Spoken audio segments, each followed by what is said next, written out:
Surprise Sunday bonus video. I know I'm probably messing up my algorithm, but I really wanted to talk about this, and today was the day to do it. For those who don't know, Wizards of the Coast has an official D&D podcast called Dragon Talk, hosted by Tito and Shelly Mazzanoble. They recently wrote a book of a series of essays about some of the interviews that have meant the most to them on that channel. The book is kind of all about the D&D community, which is something I'm really passionate about, so I reached out to them to talk to them about the book. I got to read a copy early, and it's really wonderful. If you enjoy what I do on this channel, you are really going to enjoy Welcome to Dragon Talk. So I sat down for a call with them, and we had a really wonderful conversation about some of the people in their book, some of the stories, some of their perspective on the process of writing the book and what these stories mean to them, about the D&D community and the power that D&D has, especially in these turbulent times. So I really hope you enjoy this video. I really hope that this interview means something to you, and if it does,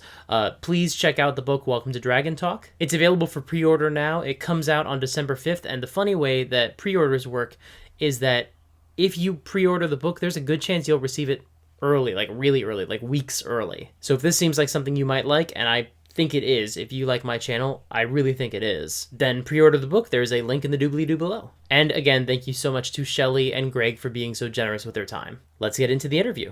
All right, I am here with Tito and Shelly Mazzanoble to talk to them about Dragon Talk. I'm sorry, Welcome to Dragon Talk is the name of the book. Dragon Talk is the name of the podcast. And it is coming out December 5th. Shelly, Greg, welcome. Glad to have you. Hey, thanks for having us. It's a pleasure to be here. I want to real quick give you the chance, just in your words, how would you pitch the book? I have a pitch as well, based on my reading of it, but I'm curious if it lines up with what the two of you use to describe it. Sure. Well, I mean, this book is called Welcome to Dragon Talk. The subtitle, which is always extremely important and long, especially Shelley's books about D&D. This one is Inspiring Conversations about Dungeons and Dragons and the People Who Love to Play It.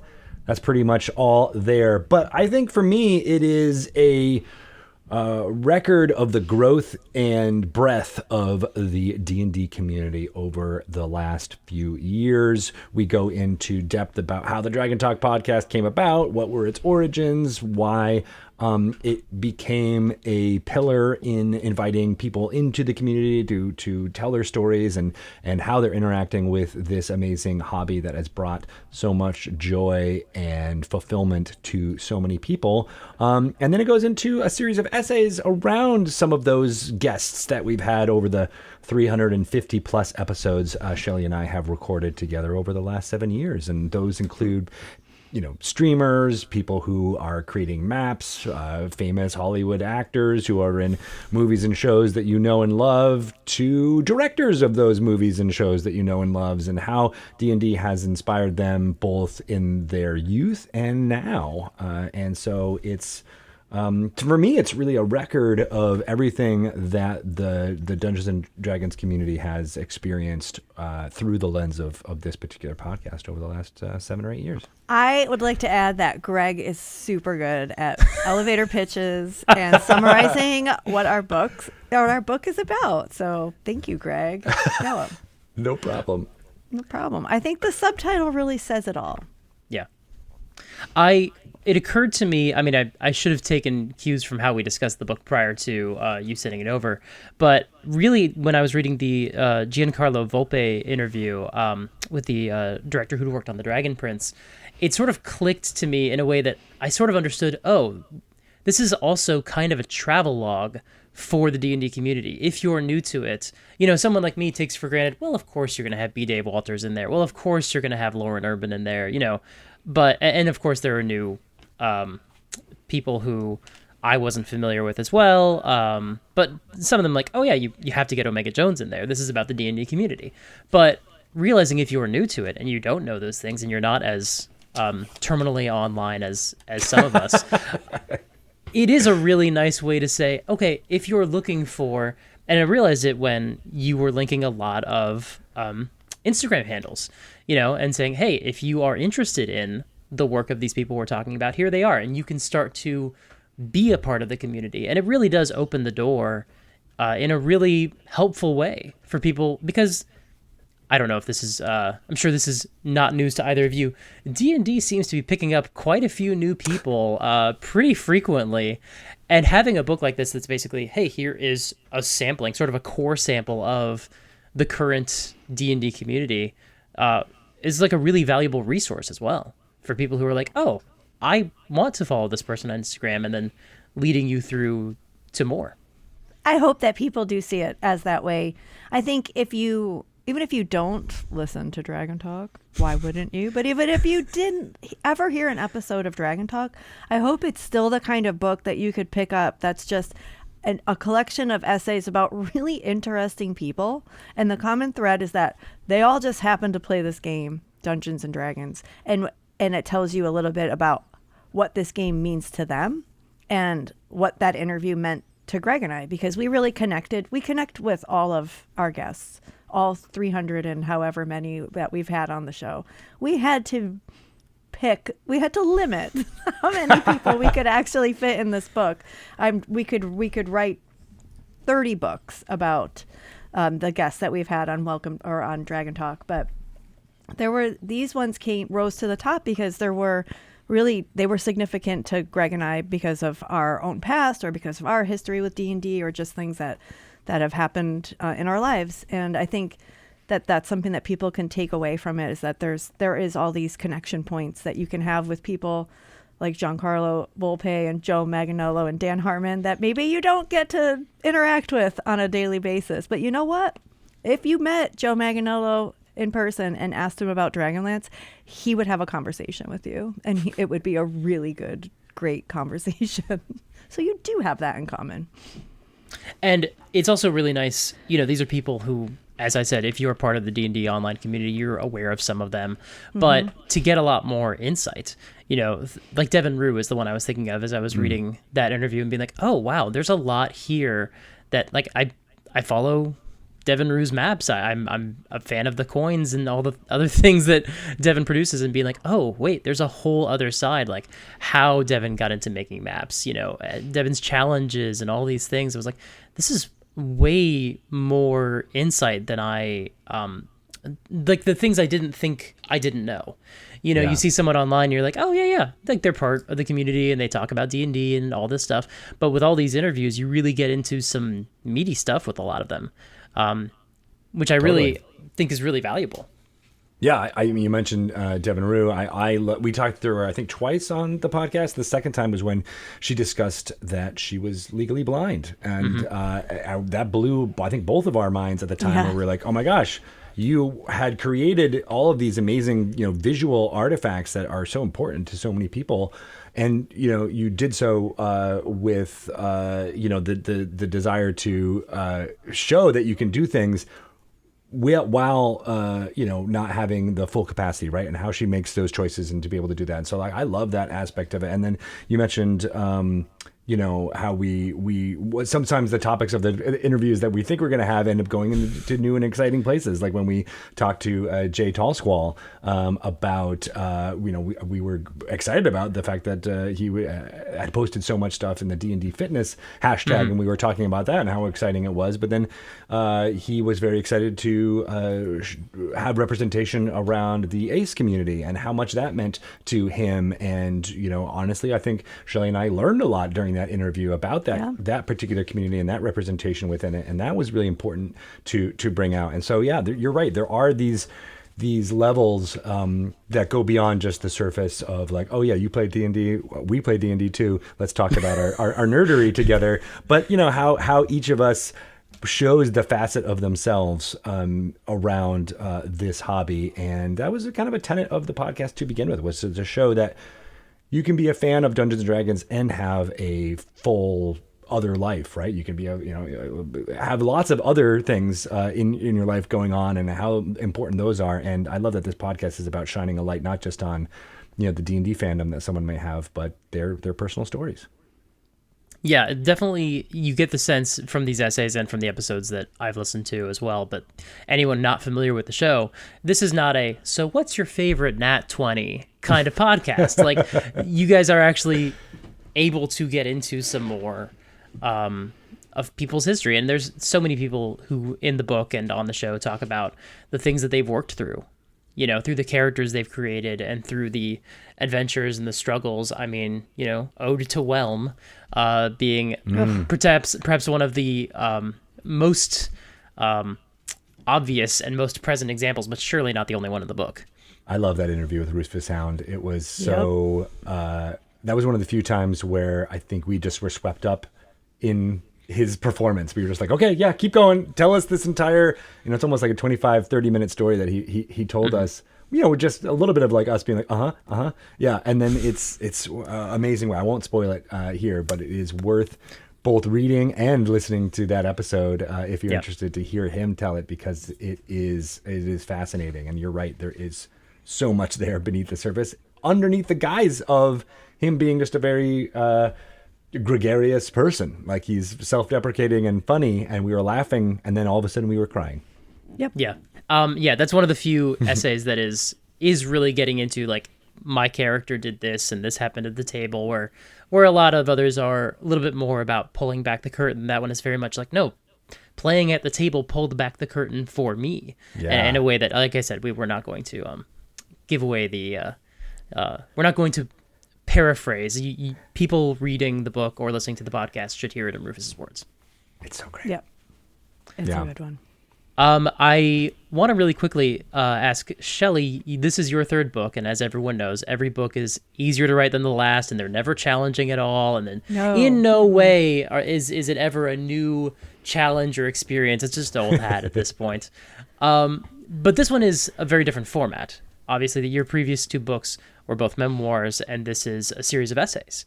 Was that like challenging to sort of reprogram your brain to write in that way, or did you still sort of approach it through the same lens? I approached it through the same lens because since the most recent D&D book, which was Everything I Need to Know I Learned from Dungeons and Dragons, came out, I've written a lot more nonfiction and a lot more essays like this.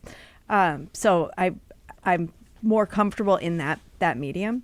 The really big difference for this was that I had a co-author. Yes. And you know how they say, like, you don't really know someone until you travel with them? I would also like to put out there that to really get to know someone, you should play D&D with them. I think a lot about their character comes through in their character, but also you should write a book with them. And if you're still friends after that experience, then you're great. And Greg and I are very good friends in real life. We hang out all the time with our families outside of work. He's one of my favorite people. It's a risk. I've never written a book with Greg before, and he's never written a book with me. What do we like?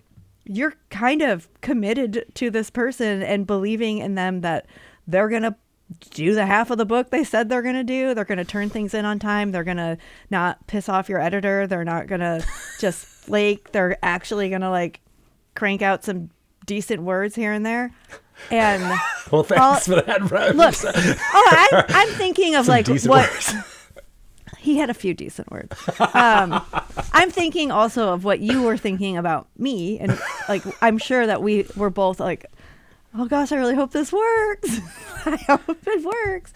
But it was so fun to have Greg as a partner in this, not just because it would have been really weird to write a book about this podcast without the other person. Would have been a little strange. Yeah. But Greg is so instrumental in Dragon Talk and like actually, you know, making Dragon Talk a real honest to God podcast and making it more professional and naming it and giving it a release schedule and really helping to shape what the vision for this podcast was.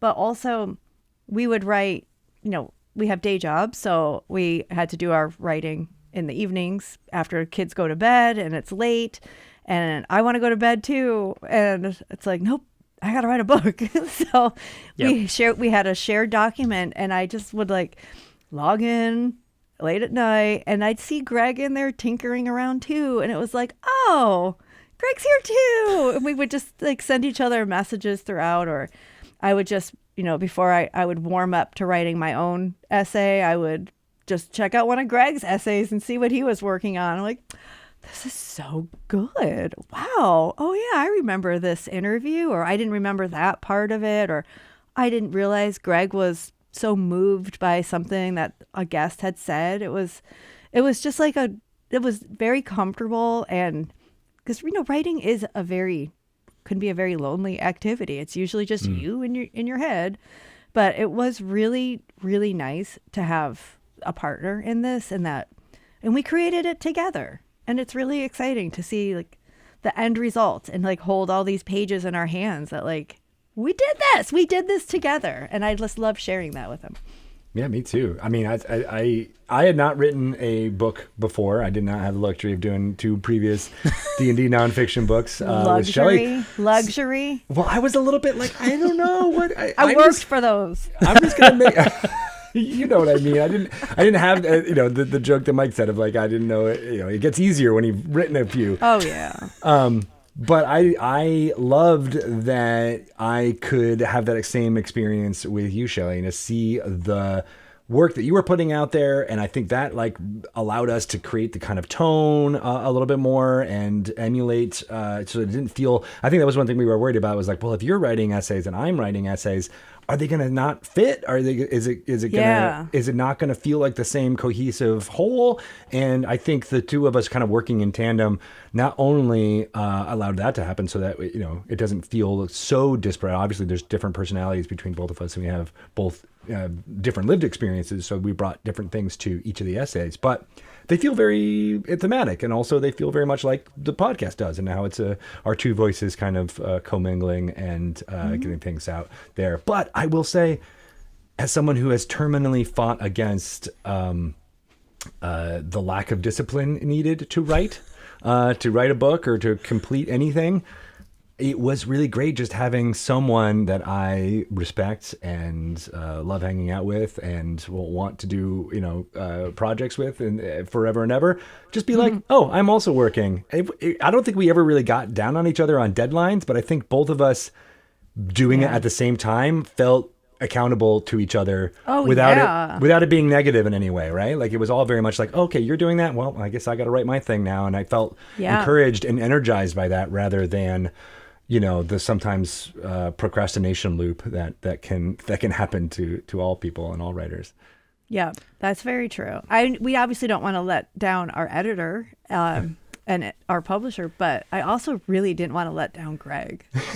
I don't want him to be disappointed that I'm a day late or not working on this when I know he is. So it's very good for accountability for sure. It was great. I want to... The big thing that I'm sure you knew people are going to ask about as they read the book is the fact that in the introduction, you don't really mince words about the history of D&D and specifically D&D's culture. You lay it out there. You identify exactly what, the problems were and in a lot of ways still are. Basically being that it was often a community that was dominated by straight cis white men and gatekept for a lot of other people. Was there any concern about putting that in print, considering that you are people who work for D&D? Was there anyone who was, worried about, should we just say this? Should we flat out just say like, yeah, this was a problem? Or were you just like, no, there's no point in talking about this otherwise?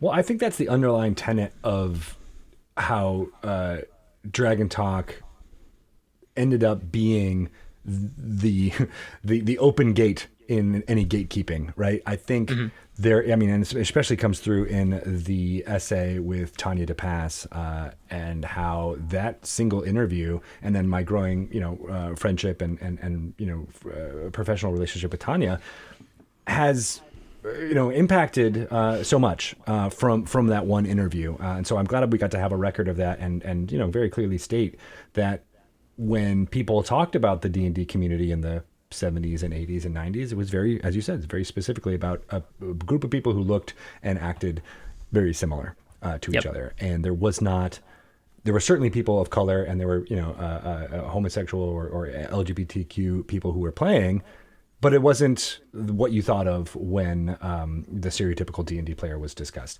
Now, I love that we were able to, again, shine the light on that and be like, hey, look, this is the past and things have grown and changed. And I don't want to overstate anything that I did, but like, I think the podcast was a big part of just in making sure that the people who didn't look that way were more visible and became a more apparent part of the community for everyone.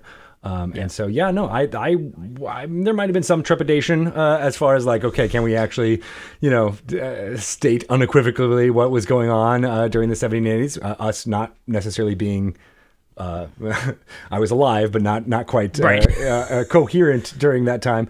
So there was some of that, but I think it was necessary to set the stage of how it has grown and changed over the last decade. I mean, I think as you mentioned, everybody has said that this community of D&D players has grown, might even say exponentially over the last decade. And I think a big part of it has to do with shattering those stereotypes and allowing people and celebrating people from all walks of life who play this game.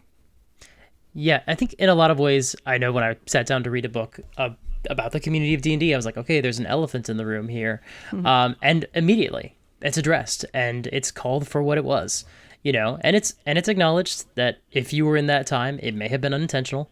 It may not have been always deliberate. And I've discussed that before, and I'm sure I will discuss it again, that, the ultimate issue wasn't that it was always deliberate. It's that it wasn't, and that's so often manifested in ways both on the page and at the table. So I know that I was like, oh, great. We don't have to tiptoe around this in this book. They're calling it what it was, which was always gratifying to see. Yeah, for sure. And I think I say it in a book, but I think the thing that I keep going back to is like, in order to fight exclusion, you include. And that has been, again, just a big part of the amount of guests and people we're highlighting here in this book. I also want to, you brought up that the 5th edition has been gaining popularity for lots of reasons. I mean, there's many of them spelled out in the book. I think 5th edition came out when there was, a perfect storm of reasons why.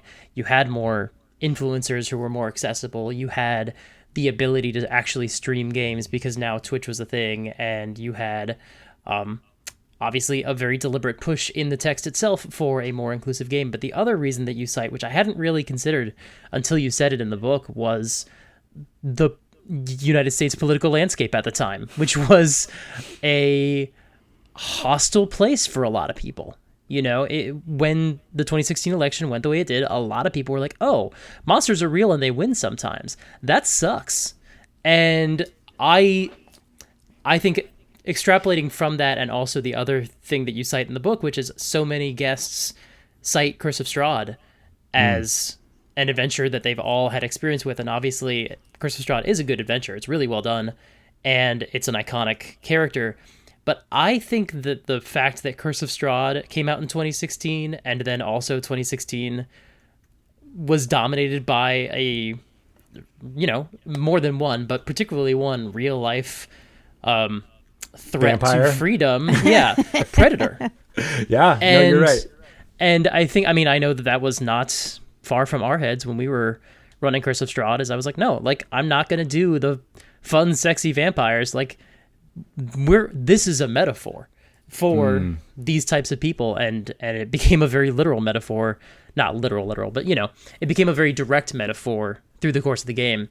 And I didn't put that together until I read it in the book. I was like, oh, I see. Yes, you're right. 2016 had to have played a role in that. I think it must have. I mean, I think culture, people like to think that politics don't involve your pastimes. And, that's something that's been discussed ad nauseum for centuries. I don't think you can separate them. I don't think anybody's learned lived experience, or that somehow politics is something that's separate from all other culture is possible to even do. And so I started to think about that. Obviously, I was affected a lot in 2016, and I've said that one thing that D&D allows you to do is to be active. It's not a passive thing that you can do. You can just watch a movie or watch a TV show. You're actively doing things, and I think that one part of the political landscape was really important because many of us felt powerless, felt like we couldn't do a damn thing to change what was happening. And so by having that little bit of fantasy of being able to smite evil and take down tyrannical dictators in a fantasy world felt a little bit better. It felt like you could, assuage your sadness of the news cycle for a little while by forgetting about that for a few hours while you destroyed Strahd and everything he ever touched. So I think that's really a big part of why. And then also, of course, you can't separate that from the inclusion part of this, right? Like, I think a lot of people who felt powerless, especially marginalized communities, found their solace in being able to embody this game and feel powerful even for just a few hours on a Friday night. Well, and I know that, the discussion of how much politics is in D&D is always one to discuss. We should say there's two levels of this. One is people's identities are not politics until they're politicized. So including LGBT people or black people in your book is not political. It's only political if people don't like it and they make it political. Right. But there is the other aspect of it, which is that U.S. politics did play a role, or must have in some way. And that's the other type of politics where it definitely is represented as a factor in, I think, the success of 5th edition. And interesting also just the timing of 5th edition's releases happened to coincide. I mean, I know that you, as the people who promote these materials, the release of Icewind Dale, when it came out, the accidental synergy of that was not lost on you. Yeah. That's coincidental probably. Those books are in development for 2 to 3 years before they come out. Yeah. But it does feel sometimes that there's a divine power. It's just such a strange confluence of factors. Yeah. Like, right. I guess this is about to be extremely relevant. Just to let you, I don't know if we actually talked about this in the book, but we had a lot of marketing campaigns that were all about isolation and desolation and all of these things. And we're like, maybe we should gosh. It's a good idea still. Yeah. But again, as you said just a moment ago, the major difference is that that's a scenario where you can like go and fight it and make it right, make it get better, and hopefully that gives people the feeling that they can do so in their real lives as well, and it sort of mobilizes them a little bit, which is always nice. That's what we're trying to do with all the educational stuff that Shelly is doing, and which would not really have occurred without talking to Cade Wells on in that essay in here in this book. Is we talk about that, right, Shelly? Oh my gosh, he's the greatest human. He's one of the most inspiring people that I've ever talked to on a podcast or off. But yes, Cade Wells is a teacher. He teaches middle school currently. When we talked to him years ago, he was, I believe, teaching. I think he was still in middle school, maybe high school. I think it was high school. In around the Houston, Texas area. And he had a lot of students that were facing different challenges academically, personally, and he was trying to reach these students, and he thought, well, what if I let them gamify some of what it is that they're feeling or struggling with? I'm going to let them play a little D&D in the classroom and like turn it into like a classroom activity. And he saw such great results. Sorry. It's okay. Stop it, you guys. Such great results with that. Like, as in, I think he had like the football team. The football team had to come in and you have to take an English class and you have to barely pass it, in order to stay on the football team. And he was like, what am I going to do with these kids? Like, they're not interested in the stuff that I'm trying to teach them. So he found a way to work D&D into their curriculum. And he was like, all of a sudden, he's got all of these high school jocks rolling up characters and strategizing with each other and trying to figure out, like the best possible optimization for their characters. And it opened him up, and it just gave Cade that proof of concept that he kind of always knew was there, that there is something very, very powerful about this game that goes well beyond just the entertainment at the table. And Cade is someone who is very open about his own struggles that he had when he was growing up, and has credited D&D with the reason that he's here today. He has said multiple times D&D has saved his life. And since this past decade, he has worked Dungeons and Dragons very creatively into his classrooms. He's been a huge advocate for getting administrative buy-off on it. He has worked with me on a series of webinars we did recently with the International Literacy Association, where him and a panel of other educators have talked about all of the ways that they have used D&D in classrooms and the incredible impact. And like Cade, he's got charts for days. He will bring you data that shows you, he's like, here's everyone else's class, and like you can see like steady progress. Here's my class, and it's just a zoom, like just a straight up and down line, and that's just continuing and continuing and continuing. And it's really hard to not see when that data is presented in front of you. So I've been trying so hard to push through some kind of educational support program for D&D for years. And we finally got to do it this year. And so we have D&D inspired teaching kits for grades 4 through 8 that are available at no cost. We have our D&D after school club kit that is also no cost, provides everything you need if you want to start a D&D club at a school or library or an enrichment center or an after school program, whatever. You can request one of those kits, and then we have lots of plans on how we can continue to grow it. But it's just been so inspiring to hear these other librarians and principals and educators and teachers just, talking about all the ways that they have seen this game really impact kids' lives in just a phenomenal way. So I feel like it's our civic duty to bring them these kids D&D. Like, how we can't hold it back. We can't. And you have multiple interviews in the book about, people who've made the same realization. You have Ethan. I have a type. For sure. but it's further evidence for exactly that, to help people, because, and you've alluded to this, both of you alluded to this at various points in the book, there is a stigma that some people who grew up in the 80s probably still remember. They may not remember the details, but they probably still remember the Satanic Panic in some way. So you don't only just have Cade, you also have Ethan Schoonover. You have the Girl Scouts, you have Fart Quest. These examples of exactly what you're talking about, of all these different ways that it can manifest. So if anyone's unsure or unclear, they can reference those essays. And it's not anecdotal. It's not just one or two classes. No. I mean, is there anything better than seeing a kid holding the monster manual and just like deeply engaged in the monster manual? I walked into my son's after school care when he was probably like 7 at this time, and there was just a real quiet kid just sitting in the corner, and he was just holding the monster manual.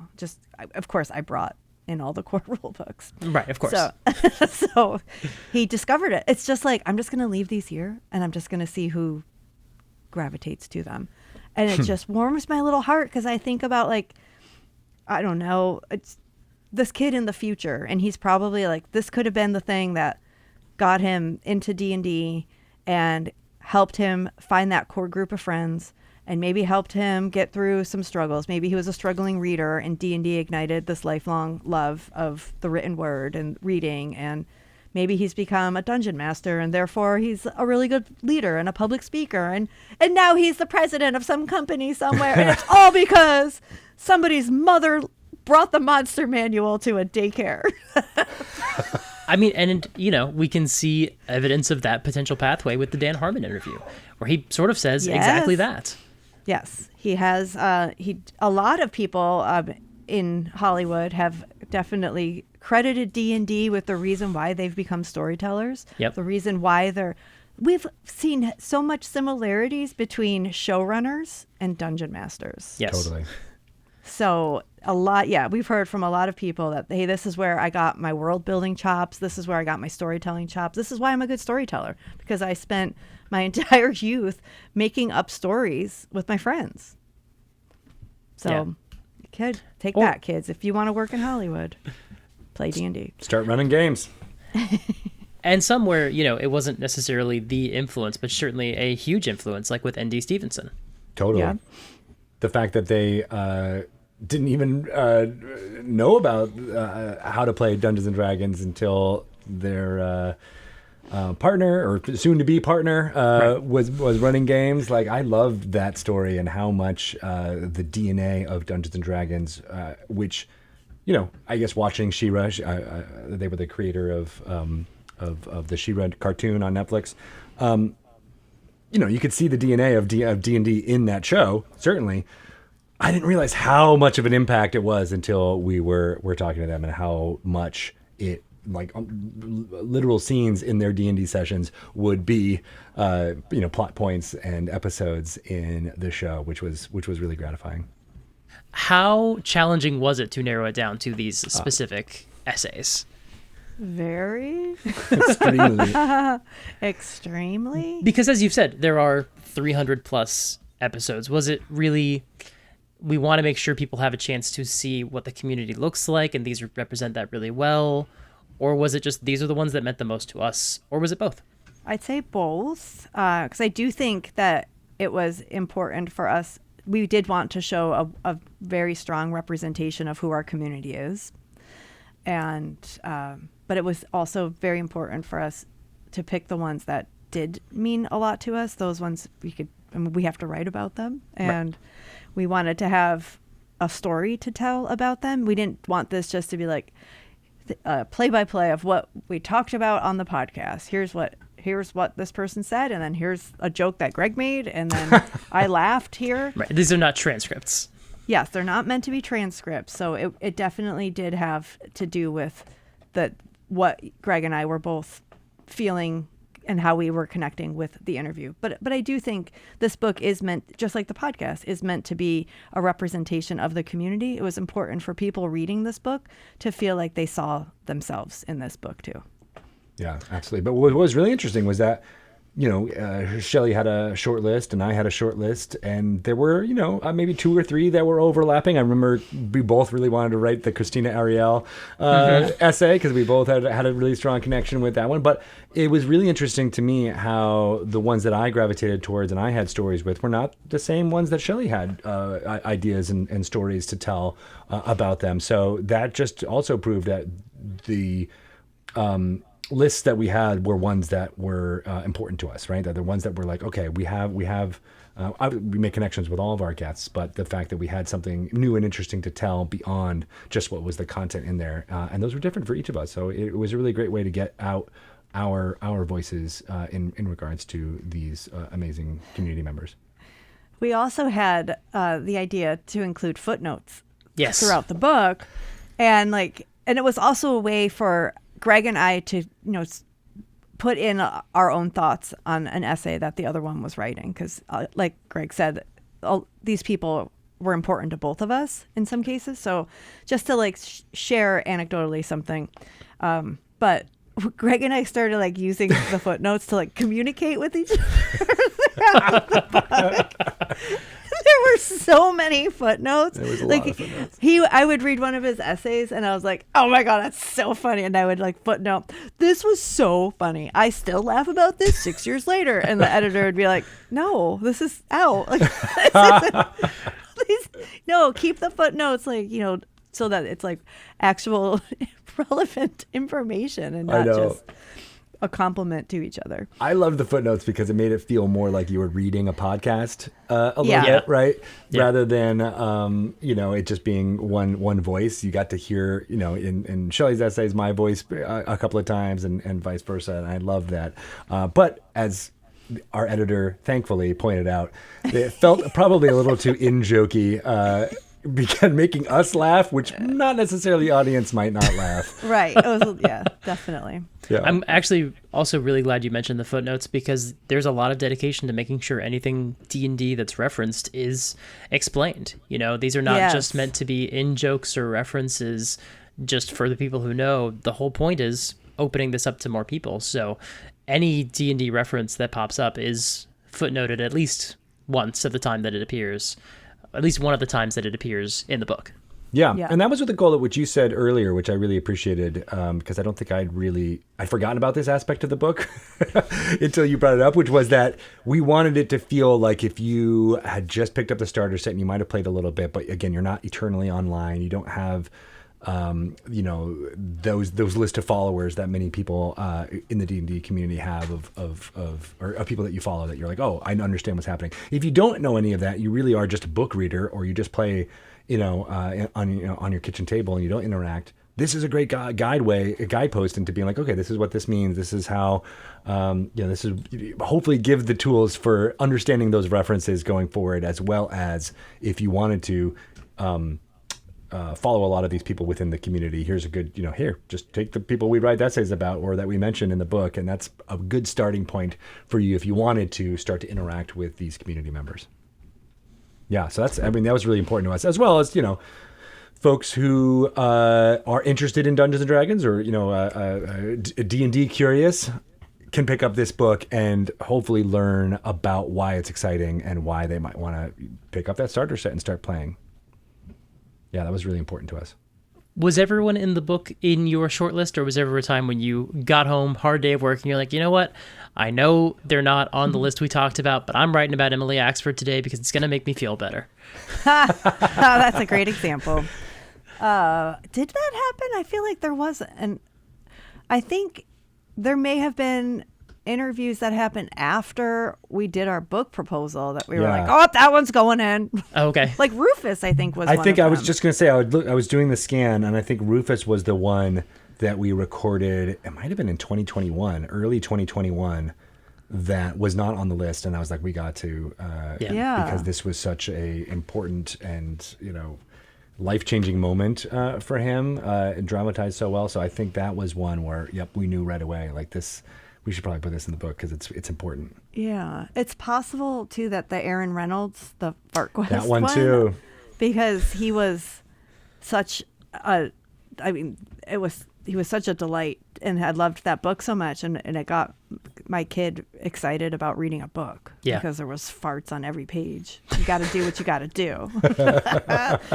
But so it was very exciting to read up on Aaron and discover that. I suspected he was a D&D player from that book, but I think it was even mentioned in his bio that he's a dungeon master. So we immediately reached out to him, and I was just so excited about getting to talk to him. I think he was also a late ad. Fantastic. Shelly, Greg, I really want to thank you for taking the time to talk about the book. The book comes out on December 5th. It is called Welcome to Dragon Talk. And Greg, hit me with that subtitle one more time. Inspiring conversations about Dungeons and Dragons and the people who love to play it.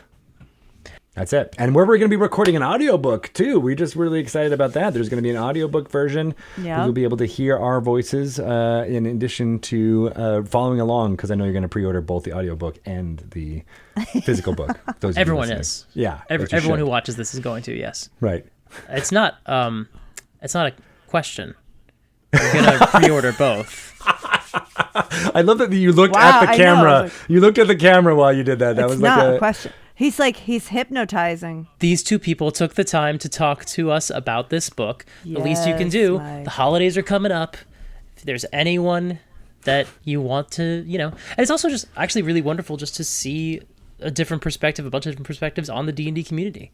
Yeah. As someone who, again, I spend a lot of time with it, I am definitely going to make another scan through all the footnotes for actual play shows and Instagram accounts and just other things, and like, oh, I didn't know about them. So it's just a really useful resource in that regard as well. That's awesome. Yeah. I love that. Shelly, Greg, thank you so much. And thank you. Pithy sign off here. Oh yeah. Can we tell people where to get the book? No, not allowed. No, it's a mystery. They're Dungeons and Dragons players. They have to find it. This is your quest. Yes. You please have to go find it. Please tell them where they can find it.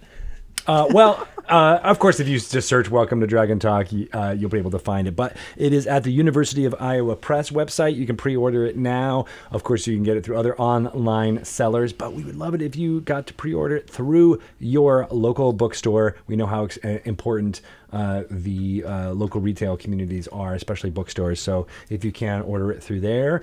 And as we said at the top, if you pre-order it, there's a good chance you might get it maybe even a month early. So definitely look into doing that. But as also you said, Mike, it is great as a gift because it's gift giving time. If you have someone who is D&D curious in your life, this would be a great way to show them that it is a super fun activity that is enriching in multiple ways. Yes, and that's also exactly funny. right. And it is a lot of fun. We didn't really talk about the humor as much, but if you didn't get the sense of it from this interview, I don't know what to do for you. I think it's pretty clear. Their sensibilities come through exactly in the same way in the book. Oh, that's sweet. Thank And you can get some of that sensibility if you follow me on Twitter at Greg Tito, if you want to. I don't know. I'm not that funny. I am also not that funny at Shelly Moo on Twitter and Instagram. So by all means, follow us, unfunny people. And is there some place that people can find you every week? Like if they wanted to hear your voices every week or anything like that? If on this subject, maybe, if they wanted to talk about... Gosh. Maybe we thinking should of start a it. podcast. Let's start a podcast together. Okay. I have an idea for a title. Are you Dragon guys ready? Okay. The official Dungeons & Dragons podcast. Let's do it. I hear it's open. All right. It's true. It's available. Yeah, absolutely. Wherever fine podcasts are sold or delivered, get your Dragon Talk on every week. Fantastic. Thank you both so much. Thank you. Thank you. This was awesome. Once again, thank you so much to Greg Tito and Shelly Mazzanoble for taking the time to talk to me about Welcome to Dragon Talk. The link is in the doobly-doo. I highly recommend pre-ordering the book. It's really great. If you want to support the channel, there are a few ways you can do that. You can subscribe and ring the bell to get notified about new videos as soon as they come out. I usually stay pretty strict to a Monday and Thursday release schedule, but every once in a while I mix it up like I did today. So if you really want to know when new videos come out, subscribe and ring the bell. You can support me on Patreon. Thanks so much to the patrons. I am slowly upgrading my sound because of the tiers that we've recently unlocked. And I think I'm getting better. The next couple videos are still going to be work in progress from before what you're hearing right now. But it's coming together, and I'm really excited about how this is going. You can join my Discord and be a part of a small but really wonderful community, especially if you're feeling like the D&D community that you have used, something like Twitter, is kind of falling apart. We've got a small community of really supportive people. Come and join the Discord to be a part of that. And you can sign up for updates on my newsletter. I'm trying to get better about using it. Until next time, play fair and have fun.